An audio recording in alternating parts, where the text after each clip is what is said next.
kata kaifa yakunu minal mu'minina man yardal makhlukina bisukhti rabbil alamin. Artinya, bagaimana seseorang dapat menjadi seorang mukmin yang sejati jika ia rela dengan dosa-dosa yang dilakukannya terhadap para makhluk sehingga menyebabkan kemurkaan Tuhan alam semesta. Bismillahirrahmanirrahim. Alhamdulillahi wa sallallahu wa sallam ala Rasulillah Muhammad bin Abdullah wa ala alihi wa sahbihi wa man wala wa la hawla wa la quwwata illa billah.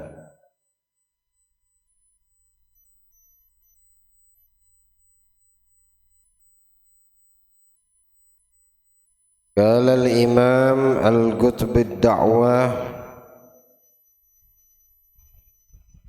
Al-Habib Abdullah bin Alawi bin Muhammad Al-Haddad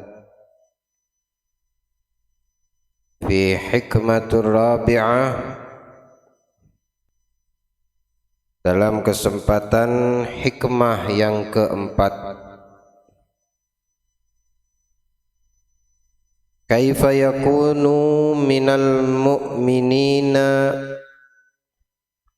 man yardal makhluqina bisukhti rabbil alamin. Kaifa yakunu, bagaimana bisa dikatakan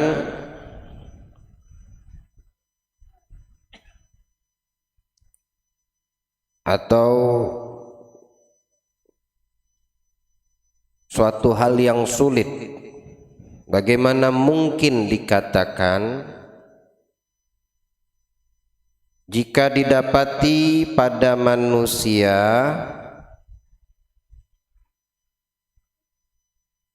minal mu'minin, yang beriman kepada Allah, yang beriman kepada Rasulullah Sayyidina Muhammad sallallahu alaihi wasallam, manusia yang dikatakan imannya sempurna. Bagaimana bisa seorang manusia itu dikatakan imannya sempurna?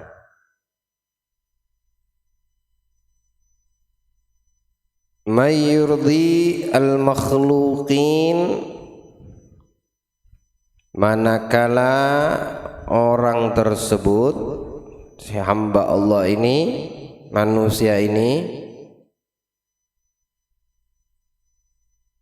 membuat ridha orang lain, makhluk Allah, ciptaan Allah, bisukhti rabbil alamin, tapi di sisi lain dia membuat murkanya Allah atas dirinya.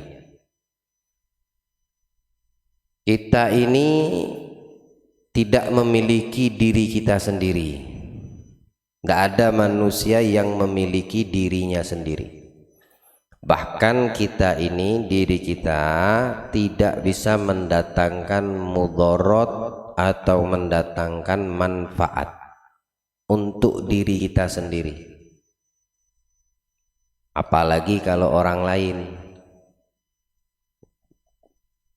Kita sendiri, diri kita nih manusia, itu kita tidak bisa mendatangkan mudarat untuk diri kita, mendatangkan manfaat kepada diri kita, apalagi orang lain.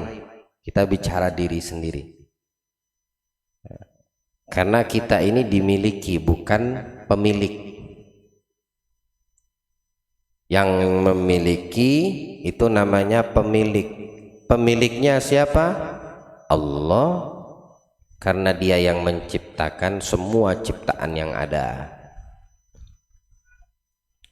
Lantas ketika kita mencari untuk mendapatkan ridho makhluknya, manusia yang ada di sekitar, dengan cara apa? Melakukan hal-hal yang membuat Allah murka kepada dirinya, si hamba tadi.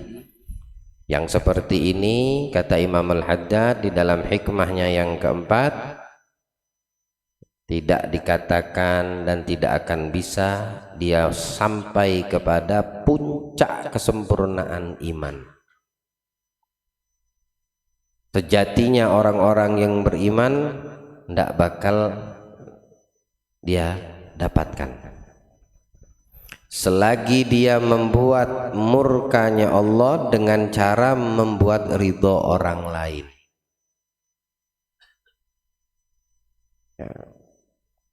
Melakukan sesuatu dengan cara yang bisa orang tersebut suka kepadanya, menyukainya, tapi cara yang digunakannya ini membuat Allah murka gitu. Cuma untuk mendapatkan ridho ini orang yang ada di sekitarnya, maka dia tidak akan sampai kepada sejatinya hamba Allah yang beriman.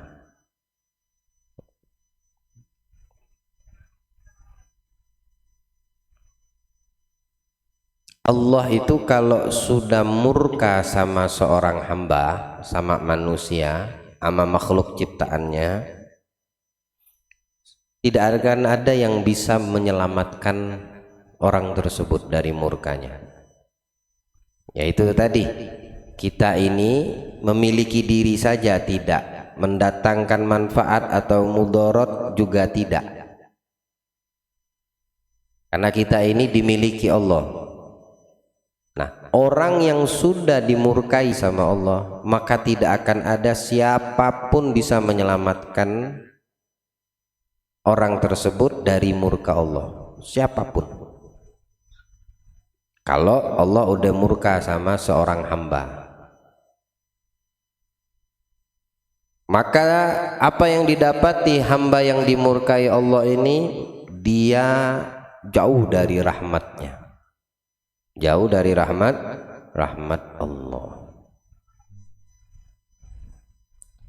Hendaknya kita selaku orang yang berusaha untuk sampai kepada keimanan yang sejati, orang yang beriman sejatinya, orang mukmin, mengamalkan, melakukan semua yang diwajibkan oleh Allah atas diri kita, yang dengan itu amal akan mendatangkan ridho Allah atas diri kita ketika kita mentaatinya, dan berupaya untuk menjauhi semua yang dilarang olehnya atas kita, karena dengan itu juga akan mendatangkan ridhonya Allah subhanahu wa ta'ala, meskipun makhluk yang ada di sekitarmu membencimu, tidak senang, tidak suka sama yang kamu lakukan. Duduk ngobrol ngomongin orang, ente bertahan di majelis itu, majelis apa, majelis ngerumpi ya, ngomongin orang. Kadang-kadang habis majelis ngerumpi, habis majelis, habis makan tuh ngerumpi ngomongin orang. Sering saya bilang, ghibah ini penyakit yang tidak disadari tapi sering dilakukan. Kita saat ini majelis, bisa jadi nanti ya lepas majelis ngomongin orang berkelompok ya. Kita tidak sadar yang seperti itu. Ketika kita sadar, lalu kita ngasih tahu kepada orang yang ada di sekitar kita tadi, manusia yang lagi ngerumpi ini, kita nih ngomongin orang dosa besar, udah nggak usah ngomongin orang. Tetap dia ngomongin orang, berlanjut ini pembahasan. Kalau kamu ndak berhenti ngomongin orang, anak pamit, anak ndak mau dekat-dekat kalian. Kamu tinggalkan itu perkumpulan, lalu mereka ini nggak suka sama kamu, dibenci sama kalian. Kenapa nggak mau gabung, nggak mau ikut berkongsi, ya, nggak mau ikut. Tapi perbuatanmu itu mendatangkan ridhonya Allah, maka dia sudah menjadi hamba yang sempurna imannya. Ini dari kecil salah satu contoh. Manakala kita menegakkan hukum Allah pada diri kita, walaupun orang yang ada di sekitar kita tidak menyukainya, artinya orang itu murka sama kita, tidak suka dia, tapi Allah ridho sama kita, dia tidak peduli, tidak hiraukan itu. Ini orang yang sempurna imannya, hamba yang imannya sempurna. Dan jangan kita berselisih dengan murka terhadap murka Allah Subhanahu wa taala, walaupun itu menjadi sebab ridhonya manusia yang ada di sekitarmu. Jangan dijadikan pertentangan atau merasa tidak enak. Sekalipun yang kita lakukan itu membuat ridho makhluk yang ada di sekitar kita. Aduh, ngerasa tidak enak kalau aneh nggak pergi dari rombongan majelis ngerumpi ini, nanti mereka marah. Ente tinggalkan betul-betul, ente pertahankan sehingga mereka tadi itu ridho. Wah, ini baru sohib, kata dia. Ini ente baru sohib, tidak meninggalkan majelis ngerumpi kita. Tapi Allah, kau buat satu pertentangan, perselisihan dengan Allah Subhanahu wa taala. Padahal Allah tidak menganjurkan itu. Mestinya kamu tadi pergi, sekalipun manusia tadi itu rombongan, kelompok ini tadi marah dan murka kepadamu, tapi kamu cuek. Itu baru betul. Ini dia pertahankan untuk menjaga ridhonya ini tadi, kelompok ini tadi. Rasa ndak enak kalau aku tinggalkan nanti dibilang apa gitu, akhirnya dia bertahan. Nah, dia mempertahankan dirinya itu Allah murka, karena ini majelis ngumpat, apa namanya, ya ngerumpi, ngomongin orang, buka aib, buka aibnya orang. Dia pertahankan, Allah murka sama dia. Ya, dia pergi, tapi sebab perginya tadi itu membuat dia pertahankan di situ, sebab dia mempertahankan diri tadi, orang-orang tersebut ridho sama dia. Maka ini tidak betul, tidak sempurna iman hamba tersebut. Seperti yang Allah firmankan dalam Al-Quran, wallahu wa rasuluhu ahaqqu ayyurdu. Allah dan Rasulnya itu lebih berhak untuk kita membuatnya ridho, bukan menjadikan Allah dan Rasulnya murka. Itu lebih utama dan lebih berhak untuk kita lakukan kepada Allah dan Rasulnya. Masa Allah kita buat murka cuma ngarepkan ridhonya orang? Yang betul itu orang yang beriman, Allah dibuatnya ridho sama dia. Kalau cara tersebut membuat manusia tadi murka dan marah, benci sama dia nggak pedulikan. Itu orang yang beriman dan sempurna sejatinya keimanan. Nabi alaihi salatu wassalam, beliau bersabda, man askhatallaha fi ridhan nas sakhitallahu. Barang siapa orang membuat murka Allah di dalam ridhonya manusia, untuk mendapatkan ridho manusia, dia buat murkanya Allah.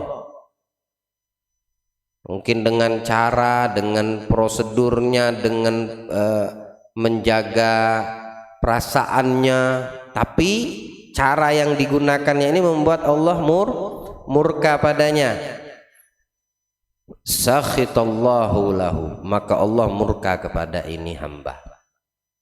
wa askhata alaihi man ardahu, dan Allah akan buat murka orang yang dia cari keridhoannya. Ya, dia cari muka sama orang, apa ya, penjilat lah kalau kita bahasa ini, penjilat ini. Ya, penjilat ini. Ciri-cirinya nyogok, culas, bohong. Ya. Oh, dengan seperti ini orang tadi itu yang disogok ridho dia, tenang dia, tenang dia. Tapi cara itu betul enggak? Buat Allah ridho atau murka? Allah murka dengan cara seperti itu. Ente sebagai seorang hakim disogok hakim. Ente punya kerja sebagai seorang jaksa disogok jaksa. Untuk mencari muka ini tadi, biar apa? Kau bebas dari tuntutan. Tapi caramu ini membuat Allah murka. Yang kau dapatkan apa? Yang nyogok ini tadi, yang nggak bagus tadi, si penjilat ini tadi, Allah murka sama dia. Nanti Allah jadikan yang disogoknya tadi murka sama dia. Akan datang waktunya dibuat sama Allah itu orang yang tadi dicari ridhonya, dibuat murka sama dia sendiri yang tadi nyogok dia. Allah yang membalikkan hatinya tadi. Tapi sebaliknya, barang siapa waman ardallah fi sukhtin nas, siapa orang yang membuat ridho Allah walaupun dibenci dan dimurkai sama manusia, walaupun dibenci sama manusia, dia nggak hawil, dia nggak peduli. Mau manusia ndak suka dengan caraku, dengan apa yang aku telah sampaikan, mereka marah, tapi Allah ridho kepadaku. Nah, dia punya prinsip nih hamba. Radhiyallahu anhu. Apa yang dia dapatkan? Dia akan mendapatkan ridho dari Allah. Yang pertama tadi kebalik, dia cari ridho manusia dengan cara Allah murka, dia dapat murka Allah, dan nanti Allah jadikan orang yang dia cari ridhonya akan murka kepadanya. Ini yang kedua, dia mencari ridho Allah, manusia tadi itu murka sama dia, tidak peduli dia, tidak mau tahu dia, pokoknya penting yang aku harus dapat dan aku ketahui Allah ridho sama aku. Manusia mau murka benci sama aku, bego amat, terserah, tidak peduli aku. Yang aku pedulikan cuma Allah ridho kepada. Apa yang didapatkannya? Allah ridho sama dia. Diridhoi, dia mendapatkan ridho sama Allah. Nah, orang yang tadi benci sama dia, wa arda anhu man askhata fi ridahu, nanti Allah gerakkan hatinya di suatu waktu bahwasannya yang dilakukannya itu betul. Walaupun di awalnya salah. Oh iya, betul yang dilakukan. Kenapa aku benci dia padahal dia ngasih tahu aku. Kenapa aku benci? Kenapa aku ndak ridho ndak meridhoi pemberian nasihatnya? Oh, bagus maksudnya itu. Oh, tujuannya dia kemarin itu ngasih tahu sampai aku benci sama apa yang dikasih taunya itu. Kenapa? Allah ganti yang dulunya dia benci, ndak ridho, sekarang terbuka hatinya. Dia sekarang menyadari bahwasanya yang salah dia, yang betul ini tadi. Kenapa? Karena ini orang mencari dan ingin mendapatkan ridhonya Allah Subhanahu wa taala. Jadi dipercantik sama Allah, dibalik, diubah, dicantikkan. Yang menurut orang yang marah tadi, yang murka tadi itu buruk, dibalik sama Allah jadi cantik. Kalau yang gambaran pertama dilihat, wah cantik, bagus ini caranya, dapat aneh apa yang aneh. Nanti datang masanya dibalik sama Allah, yang menurut cantik jadi buruk. Jadi tidak bagus. Dan dia tetap dalam murkanya Allah. Kasihan nih gambaran orang yang pertama. Itu dijelaskan sama Nabi SAW. Dan dikeluarkan olehnya Imam At-Tabarani dari sahabat Abdullah bin Abbas radhiyallahu anhuma, beliau berkata, Walladzi yura'i wa yuqaddimu ridallah ala ridha ghairihi huwal mu'minul kamil. Dan orang-orang yang menjaga, mengkedepankan ridha Allah atas ridha selain ridhonya Allah, makhluk maksudnya. Ridha Allah tetap didepankannya, diprioritaskannya, dijaganya, jangan sampai Allah murka. Itu utamanya dia. Berarti selain ridhonya Allah jadi nomor kesekian dan kesekian. Tapi yang nomor satu adalah ridho Allah. Inilah kata beliau orang mukmin yang keimanannya sempurna.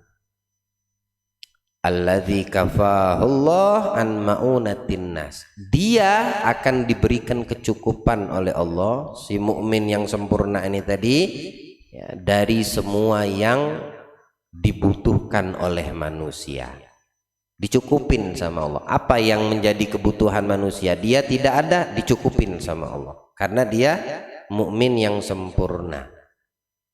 Apa yang membuat takut manusia, dia dibuat tidak takut sama Allah.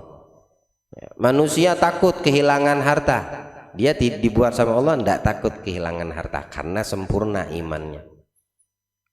Sebagian manusia takut kehilangan kedudukan, jabatan, dia dibuat sama Allah tidak takut kehilangan kedudukan dan kejabatan. Sebagian manusia takut kalau tidak dapat pujian, takut kalau dihina, dicaci maki. Allah jadikan ini yang mukmin ini sempurna imannya, dia tidak takut dan dia terhindar daripada makian, dijaga dari pujian, ya, dijaga, dicukupkan sama Allah dari segala urusan dunianya dan akhiratnya. Ini kalau orang sempurna imannya. Semoga Allah menyempurnakan iman kita insyaallah. Ya. Ikhwan yang dimuliakan Allah, manusia itu ada yang dilahirkan dalam keadaan beriman. Ini perkara iman, perkara yakin, bukan sesuatu yang kita atas kemauan kita untuk mendapatkannya, memilikinya, enggak. Maka dari itu ada sebagian manusia yang dilahirkan ke dunia ini beriman kepada Allah dan hidup dalam keadaan terjaga imannya. Kemudian dia mati meninggalkan dunia dalam keadaan membawa imannya. Itu kelompok yang pertama. Lalu yang kedua, orang yang dilahirkan, manusia yang dilahirkan tidak dalam keadaan beriman kepada Allah. Lahir memang kagak beriman, dilahirkan dia tidak beriman kepada Allah. Hidup dalam keadaan tidak beriman, kafir maksudnya, kufur ya. Dan matinya dalam keadaan membawa kekufurannya. Ini kelompok yang kedua. Yang ketiga, orang yang dilahirkan kafir, seumur hidup kafir, tapi ketika mati beriman kepada Allah. Ini kelompok yang ketiga. Dan kelompok yang keempat, dia dilahirkan di kehidupan dunia ini beriman, seumur hidup dia beriman, ketika mati kafir, wal iyadu billah. Ini kelompok yang keempat. Jadi perkara iman, perkara yakin, ya, itu kita tidak tahu. Kita tidak tahu, tapi kita bersyukur kepada Allah. Lahir kita ini saat ini dilahirkan kita daripada orang-orang yang beriman. Sampai detik ini kita membawa itu iman. Tapi apakah nanti ketika meninggalkan dunia ini kita di kelompok yang pertama atau yang keempat? Tidak ada yang tahu. Maka dikatakan para ulama al-umur fi khawatimiha. Perkara itu di akhir, bukan di awal. Perkara itu di akhir. Orang para pelomba itu dia dikatakan juara mulai yang start di awal kah, di garis depan? Tidak. Di finishnya. Walaupun dia di startnya di garis paling akhir, kalau yang paling akhir ini ketika finish dia duluan, dia yang dinyatakan menang, bukan yang di garis awal. Nah, kita seperti inilah orang-orang di dalam kehidupan ini. Tidak bisa kita mengatakan tuh orang, oh kafir kau min ahlin nar, kalau dia matinya nanti bawa iman. Ayo mau ngomong apa? Siapa juga kita bisa memvonis hal seperti itu. Tidak bisa kita mengatakan tuh orang mabuk min ahlin nar, tuh orang perzina min ahlin nar, ini orang maksiat min ahlin. Tidak boleh. Jangan kita mengkritik orang. Kenapa tidak kritik diri kita sendiri lebih baik? Jangan kita memvonis orang. Kenapa tidak kita vonis diri kita itu lebih utama? Jangan cari kekurangan orang. Alangkah baiknya lihat kekurangan yang ada pada diri kita, itu lebih baik. Kalau udah nyari kekurangan aib orang, oh cepat betul manusia, tapi dia lupa akan aibnya sendiri. Bilang Nabi SAW, "Lau takashaftum ma tadafantum." Kalau dibukakan sama Allah aib satu sama yang lain, kalian kita ini saling membukakan aib satu sama lain. Aib itu ditutupi kekurangan, bukan dibuka. Kalau Allah bukakan satu sama lain aibnya, artinya ini orang saling membuka aib, yang ini buka aib, yang itu buka aib dia, yang dia buka aib si itu, yang si itu buka aib si ini, maka kalian tidak akan mampu menguburkan jenazah saudara kalian. Tiap kali mau menguburkan jenazah teman kita semua benci kita. Kenapa? Kita tahu aibnya bagaimana. Selalu membukakan aibnya, dia membukakan aib kita. Makanya di hikmah-hikmah yang sebelumnya kita lalui, kita ini kadang seneng satu pujian, tapi kita lupa ada 1000 aib yang udah dijaga oleh Allah pada diri kita ini, tidak dibongkar, tidak ditampilkan sama Allah kekurangan kita. Sekali dapat pujian senangnya Masya Allah, tapi kalau dibukakan, diperlihatkan sama Allah aibnya, banyak daripada pujian yang didapatkannya. Ya Allah selamatkan kita insyaallah.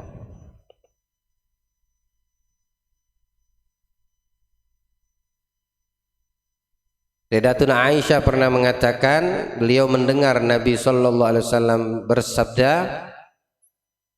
siapa orang yang memperbanyak senang memuji Allah atas pujiannya terhadap manusia, maka Allah akan menutupi, membantu semua keperluannya daripada manusia.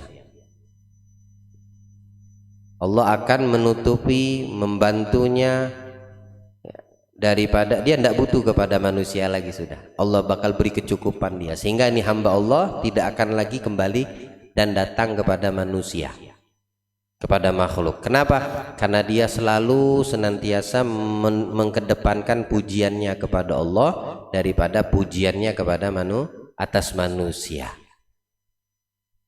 Dia selalu senantiasa memuji Allah. Nah, kita ini kan kadang-kadang kalau dapat sesuatu, diberi sesuatu, wah pujian kita itu luar biasa. Kalau saya kasih kalian, setiap kali hadir arba'in saya kasih kalian 1 juta satu orang. Yang saya mau tanya, kalian bakal memuji atau memaki saya? Oh, menyebar di mana di alam langit dan bumi langsung, bukan ditarakan. Wah, hadir majelis Habib Syarif tuh, ini setiap kali hadir 1 juta tuh. Ya, aneh kalau udah datang bulan Maulid 40 juta. Ya kan 40 malam. Ya. Ente puji aneh. Padahal saya ini akala. Saya ini pemakan rizki Allah, bukan Razzaq. Bukan yang mendatangkan, memberikan kamu rizki. Kenapa tidak kamu memuji dia yang mendatangkan, yang memberi rizki? Kenapa kamu puji saya? Kenapa kamu puji Ahmad Syarif? Gara-gara dia kasih 1 juta setiap hadir maulid? Tapi kamu tidak ingat, lupa, yang memberi rizki kepada saya dan kamu dia Allah. Saya ini pemakan rizki, bukan yang mendatangkan rizki. Itu tamsilnya tadi. Lah kita kadang-kadang dikasih sama orang, oh kita puji-puji ini orang, sampai-sampai kita lupa siapa yang mendatangkan rizki. Sekali kamu nggak dikasih, yang terjadi apa? Kamu maki dia, kamu benci dia. Oh, kamu dapat, oh aku nggak dikasihnya, udah adil. Mulai berkicau dia, jadi burung perkutut mulutnya. Yang tadinya memuji-muji Ahmad Syarif, ketika ada ketidakseimbangan, ini si A dapat, si B tidak dapat, yang tidak dapat ini berubah, dia tidak memuji lagi. Tapi kalau dia meyakini yang mendatangkan, yang tidak mendatangkan, yang mengambil, yang memberi, ya, itu datangnya dari Allah, maka yang akan keluar dari lisan dan hatinya apa? Pujian. Dikasih dapat, alhamdulillah, makasih ya Allah. Nggak dapat, alhamdulillah ya Allah, terbaik darimu. Aku nggak dapat karena engkau tidak memberikannya, maka ini baik karena engkau lebih mengetahui mana yang baik untukku. Yang baik untukku nggak dapat, terima kasih ya Allah. Dia pujinya kepada Allah, bukan kepada makhluk. Nah ini orang, kata Rasul, yang mengkedepankan, memprioritaskan, mengutamakan pujian kepada Allah atas pujian terhadap manusia. Semua kebutuhan yang dibutuhkan manusia dicukupi Allah untuk dirinya. Allah akan cukupkan kebutuhannya. Apa yang menjadi kebutuhan manusia dicukupkan Allah untuk dirinya. Jadi dia tidak butuh lagi kepada manusia. Sungkan dia mau ke manusia. Kenapa? Karena yang dibutuhkan umumnya manusia, termasuk saya manusia, sudah dicukupin sama Allah. Walaupun dari gambarannya tidak ada, tapi tetap dia memuji Allah. Atau tidak dia dapatkan, ya, tetap dia memuji Allah karena dicukupkan sama Allah. Semua yang dibutuhkan oleh manusia. Rawahul Baihaqi.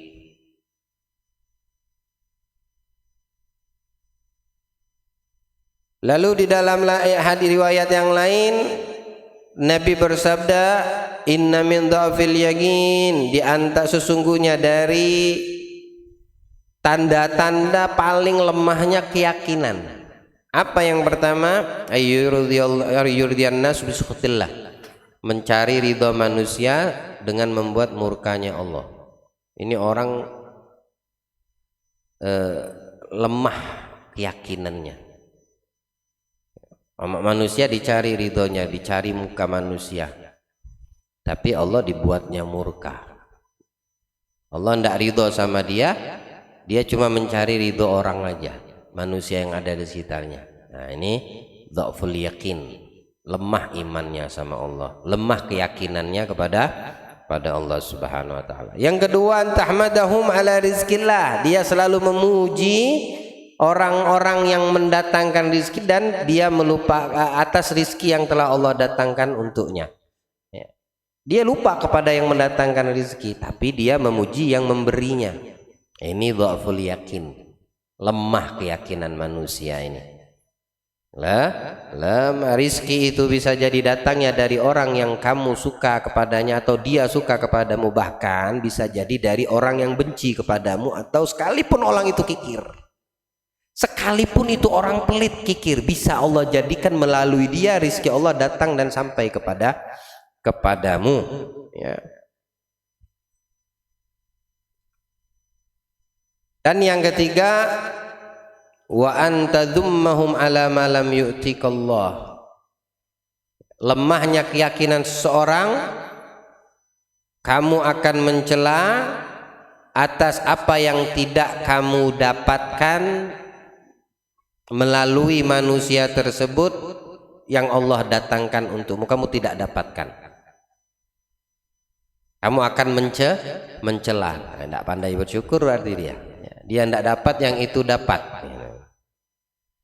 Sesungguhnya rizki itu tidak ketarik dari orang yang menghalanginya, ya. Rizki itu tidak bakal ketarik dari siapapun yang ingin menghalanginya. Kalau memang itu sampai kepadamu, tidak ada orang yang bisa menariknya, tidak ada yang bisa mencegahnya. Dan wala yarudduhu kurhu karihin, atau tercegah dari orang yang benci kepadamu, itu rizki tidak sampai kepadamu, tidak bisa.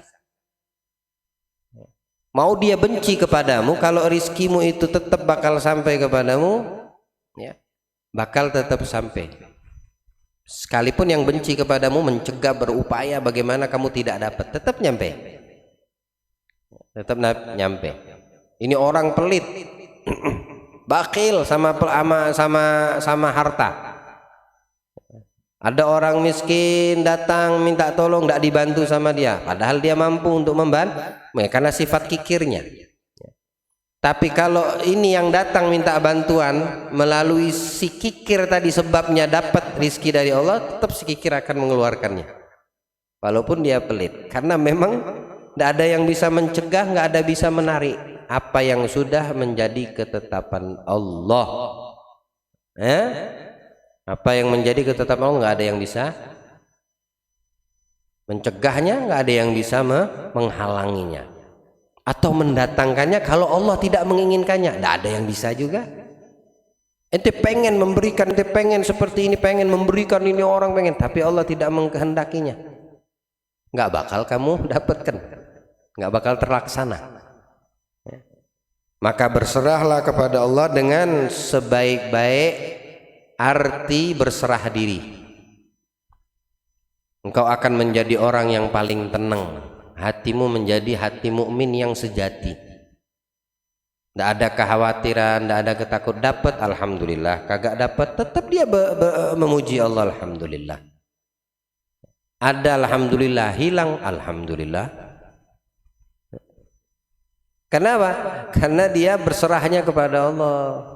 Jadi tidak ada kekhawatiran. Ikhtiar boleh, tapi tetap aja kalau Allah tidak menentukan dapat hari ini. Nah, orang yang beriman, yang sempurna imannya, alhamdulillah, besok insya Allah masih ada waktu. Hari ini anak tidak dapat, alhamdulillah. Tapi kalau orang yang tidak bisa menerima, jarang, berat dia untuk memuji Allah, untuk mencari ridhonya Allah, ketika tidak dapat dia harus bertarget. Ketika nggak dapat, oh marah-marah dia, ngamuk-ngamuk. Tidak terima dia, tidak tenang, tidak tenang dia punya hati. Allah itu mendatangkan dengan hikmahnya kepada hamba-hamba yang diinginkannya. Tandanya apa? Rauhah wal farah, ketenangan di dalam batinnya, dan al-farah fir ridha wal yakin, serta keyakinan, ketenangan, ketentraman di batinnya, dan kuatnya keyakinan hamba tersebut kepadanya, kepada Allah. Itu cara Allah mendatangkan hikmah untuk hamba-hambanya. Kebijaksanaan Allah untuk hamba tersebut, ya, itu tandanya. Wa ja'alal ham, dan Allah menjadikan kesumpekan kepada setiap hamba itu. Tandanya apa? Kesumpekan dan kesedihan. Ciri-cirinya bagaimana? Asyak was sukhut, ragu sama apa yang telah ditentukan, ditetapkan Allah, ragu terhadap Allah, intinya begitu, ya, dia meragukan Allah. Was sukhut, murka, ya, dia mendapatkan murka, tidak bisa terima dia. Nah, ini orang yang Allah jadikan pada dirinya itu, hatinya itu sumpek, galau, kacau, nggak enak hidupnya, nggak nyaman. ragu sama Allah. Bagaimana kalau ndak sampai target ini? Oh, itu mau jadi apa kalau seandainya ndak ranking 1 sekolah? Kamu harus belajar. Kamu kalau seandainya ndak seperti ini, wow, macam-macam ini. Cari duit kerja. Kalau nggak kerja mau makan apa? Mau dikasih apa makan anak bini? Bagaimana bayar kontrakan? Bagaimana bayar sewa ini dan kredit ini dan kredit itu? Kamu santai di rumah. Ini orang yang ragu sama Allah. Begitu udah keadaannya, sumpek, sedih terus bawaannya. Tapi kalau mukmin sejati, dibuat tenang hatinya sama Allah. Dia tahu banyak tuntutannya, dia tetap dia kerja, tetap dia ikhtiar, tapi hatinya tawakal, tenang, ada, alhamdulillah. Kagak ada, tetap dia memuji Allah. Ini yang bakal ditutupi sama Allah, kekurangan-kekurangan atau ketakutan yang didapati umumnya manusia yang ragu, tidak ada yakin. Kalau orang yang kagak ada yakin tadi ya ngamuk-ngamuk dia begini dan begitu. Tapi orang yang tenang hatinya, dia bakal ditutupi kekurangan yang ditakuti orang-orang yang memiliki keraguan kepada Allah. Dalam hadis yang lain, Sayyidah Aisyah mengatakan, manil tamasa mahamidan nas bima'asillah, barang siapa yang ingin dipuji, mendapatkan pujian manusia tapi dengan cara bermaksiat kepada Allah, ada hamiduhu lahu zamman, maka akan Allah kembalikan kepadanya pujian yang dipuji, yang dia ingin dapatkan dari manusia tadi apa? Zamman, celaan, dibalik sama Allah. Kamu mau cari pujian manusia dengan cara maksiat kepada Allah, itu manusia yang kamu harapkan pujian, dijadikan Allah nanti dia mencelamu. Nggak ada namanya maksiat itu kepada makhluk. Nggak ada namanya ketaatan itu dengan cara maksiat kepada yang menciptakan. Mana ada kita boleh taat sama manusia dengan orang lain dengan cara maksiat kepada Allah Subhanahu wa taala. Ya, nggak boleh seperti itu. Taat kepada makhluk dengan cara kita di dalam maksiat kepada Al-Khaliq, mana boleh seperti itu. Seperti firman Allah dalam Al-Quran, wa in jahadaka ala an tusyrika bima laisa laka bi ilm fala tuti'huma wa sahibhuma fid dunya ma'rufa. Kalau bapak ibumu, orang tuamu yang syirik, yang non muslim, ngajak kamu syirik, ngajak kamu keluar dari Islam, fala tuti'huma, jangan kamu taati, tapi kewajiban kamu tetap berlaku baik kepada mereka orang tua. Lihat bagaimana Islam mengajarkan kepada kita, ya.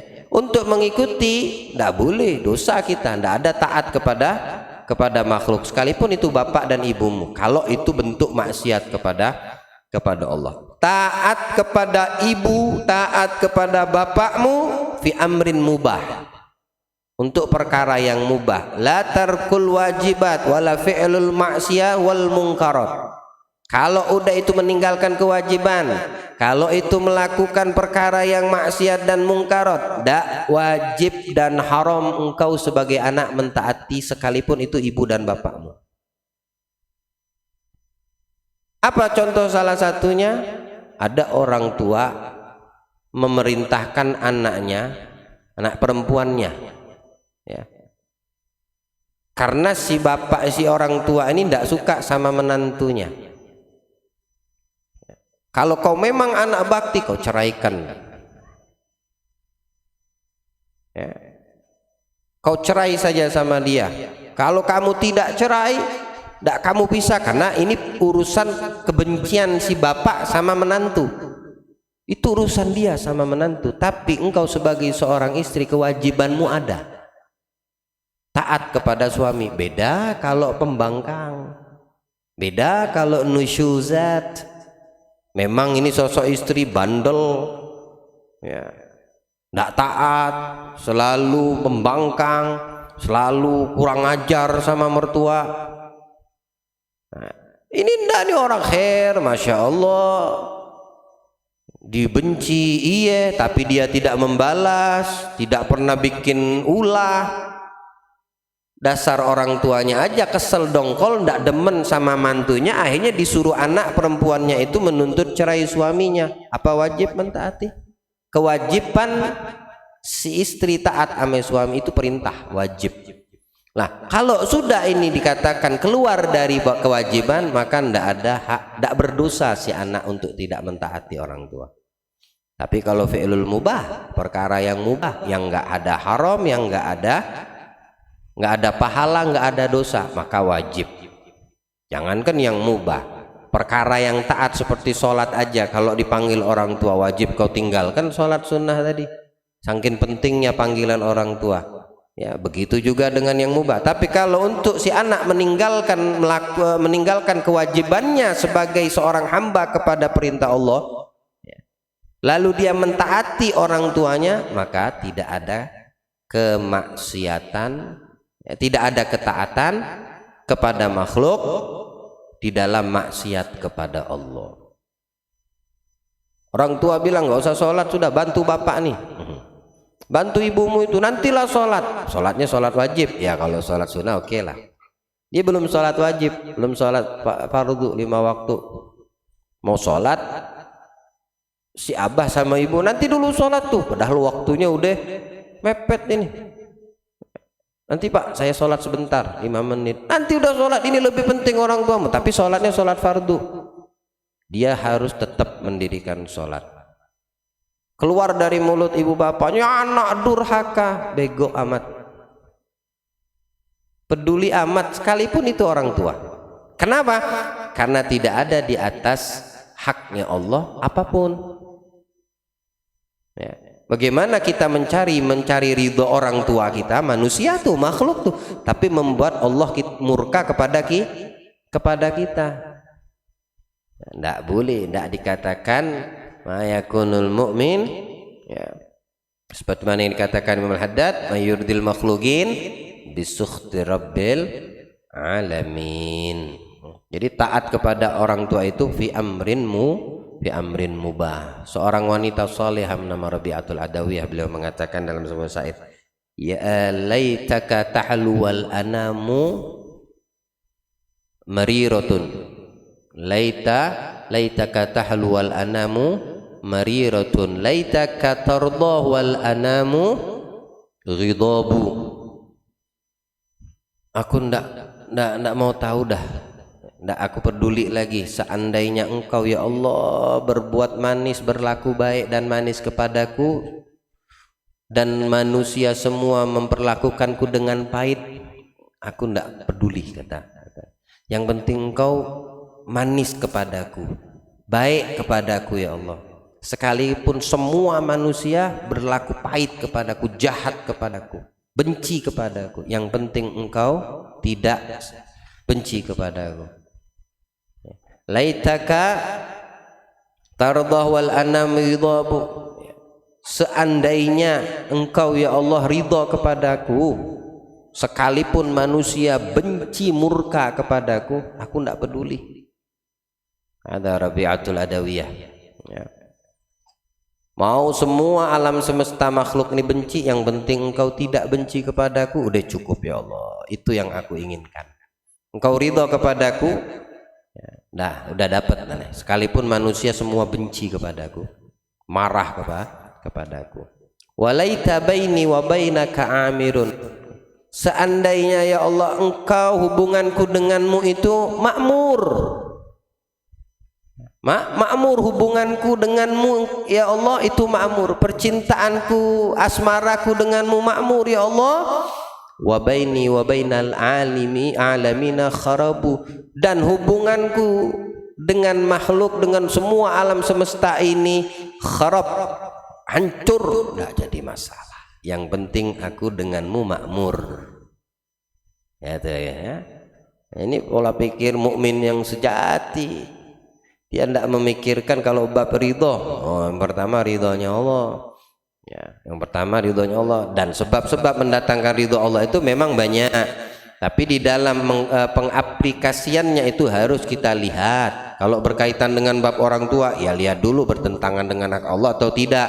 Ini perkara mubah atau perkara yang meninggalkan kewajiban, melanggarku, menjauhkanku dari ketaatan. Kalau seperti itu keadaannya, ya maka hukumnya seperti ini. Wajib kau taatikah atau tetap kau tidak wajib mentaatinya. Jadi lihat perkaranya. Jangan yang mendatangkan murkanya perkara mubah tetap engkau membangkangnya. Nah, ini mendatangkan murka Allah kalau kita tidak mentaati orang tua. Ya. Jadi inilah hikmah daripada Kalamul Haddad, daripada hikmah mutiara yang keempat, ya, menjadikan kita semua insya Allah hamba-hamba yang diberi pemahaman, yang senantiasa mencari ridha Allah, ya, dan mendapatkan daripada ridha Nabi kita Muhammad sallallahu alaihi wasallam. Yang sakit di antara kita disembuhkan, yang meninggal dari keluarga kita, orang-orang yang kita kenal, semoga Allah ampunkan dosanya, dijadikan kuburannya taman-taman surga insyaallah. Sahibul Bait Bapak Haji Mas Darzemi, ya, dan sekeluarga yang membuka rumah diberkahi insyaallah rumahnya, dan mendapat pandangan dari Nabi kita Muhammad sallallahu alaihi wasallam. Amin ya rabbal alamin. Wassallallahu ala abdika wa rasulika sayyidina maulana Muhammadin wa alihi wa sahbihi wasallam. Alhamdulillahi rabbil alamin. Bismillahirrahmanirrahim. Ya